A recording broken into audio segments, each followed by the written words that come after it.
বিসমিল্লাহির রহমানির রহিম। সুধীবৃন্দ, আসসালামু আলাইকুম। আমি অবসরপ্রাপ্ত ব্রিগেডিয়ার জেনারেল মোহাম্মদ জহুরুল আলম। আমার ইউটিউব চ্যানেল জহুরস ভয়েসে আপনাদের স্বাগত জানাচ্ছি।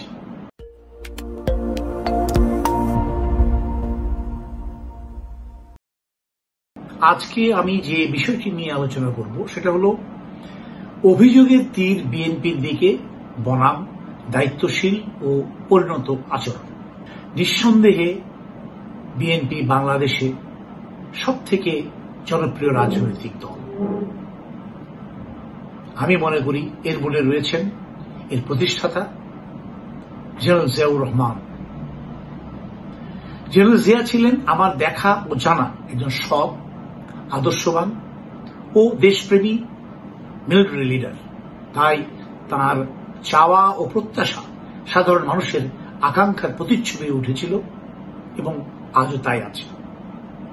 শুধু তাই নয়, পরবর্তীতে অন্যায়ের বিরুদ্ধে আপসহীন নেত্রী নামে নিজেকে প্রতিষ্ঠা করে সঠিক নেতৃত্ব দিয়ে দলকে বেগম খালেদা জিয়া নিয়ে গেছেন বাংলাদেশের প্রতিটি মানুষের হৃদয়ের মণিকোঠায়।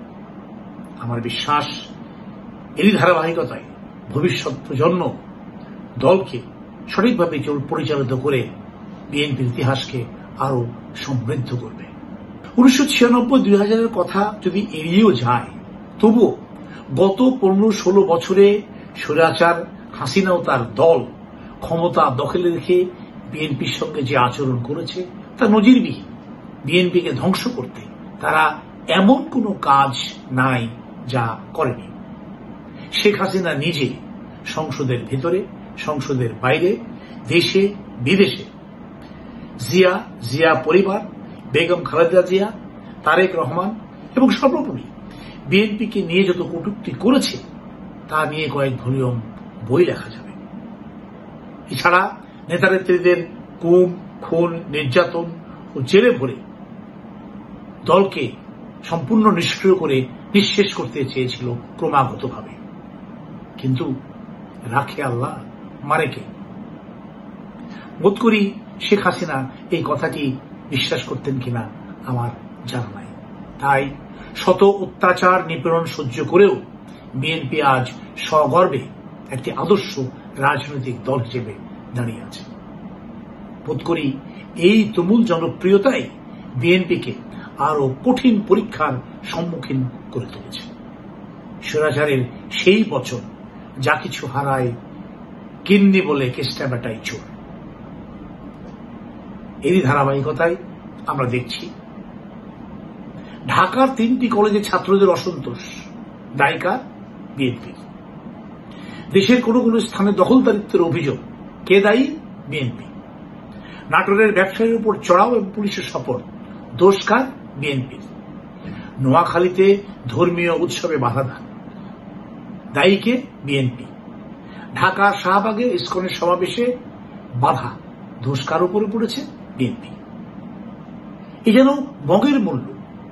সত্য মিথ্যা যাচাই করার পূর্বেই বর্তমানে দেশের যেখানে যা কিছু ঘটছে সমস্ত ঘটন, সমস্ত অভিযোগ আসছে বিএনপির দিকে। কিন্তু কেন? দলের ভারপ্রাপ্ত চেয়ারম্যানের কঠোর হুঁশিয়ারি, মহাসচিব কর্তৃক বারবার সত্য উদ্ঘাটনের আহ্বান, দলের সিনিয়র নেতাদের ঘটনাস্থল পরিদর্শন এবং বেশ কিছু নেতা কর্মীদের বিরুদ্ধে কঠোর শৃঙ্খলাজনিত ব্যবস্থা গ্রহণ করা হয়েছে। তারপরেও অভিযোগ থামছে না। সুধীবৃন্দ, গত 15-16 বছর ধরে স্বৈরাচারের নির্মম অত্যাচার বিএনপির নেতাকর্মীগণকে বাড়িঘর ছাড়তে বাধ্য করেছিল। দখল হয়ে গিয়েছিল তাদের অন্য সংস্থানের সামান্য অবলম্বন ছোট্ট ব্যবসা কেন্দ্র। দখল হয়ে গিয়েছিল মাছ চাষের পুকুর, বসত ভিটা, ধান চাষের জমি, ক্ষেত খামার এবং আম কাঁঠালের বাগান। দীর্ঘদিন পর অসহায় মানুষগুলো ঘরে ফিরতে শুরু করেছে। তারা নিজেদের হারিয়ে ফেলা সম্পদ ও সম্পত্তি ফিরে পাওয়ার চেষ্টা করছে। নিজেদের ভাবাবেগ দমন করতে গিয়ে হয়তোবা কিছুটা হিমশিম খাচ্ছে। আর এসব নিয়েই যত আলোচনা, যত অভিযোগ, ঠিক যেন সেই 2 বিঘা জমির দরিদ্র কৃষকের আর্তনাদ, আমি তো নীরবে দিয়েছি আমার সব, দুটি ফল তার করি অধিকার, এত তারই কলরব। সুধীবৃন্দ, সত্যি বলতেই হয়, হ্যাঁ, কলরব হবে। আইনের প্রতি শ্রদ্ধাবোধ না দেখালে কলরব হবে। মনে রাখতে হবে যে বিচারের ভার আইনের, আমার আপনার উপর নয়। অপরাধ দূর করবার জন্য নিজেকে অপরাধী সাজাবার কোনো সুযোগ নাই। বিএনপি বারবার আইন মেনে চলার জন্য কঠোর হুঁশিয়ারি উচ্চারণ করে যাচ্ছে।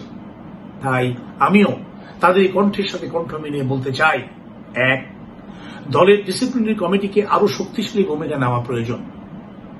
২, প্রতিটি জেলায় ডিসিপ্লিনারি কমিটিকে উজ্জীবিত করা বা প্রয়োজন হলে নতুন ডিসিপ্লিনারি কমিটি তৈরি করা জরুরি।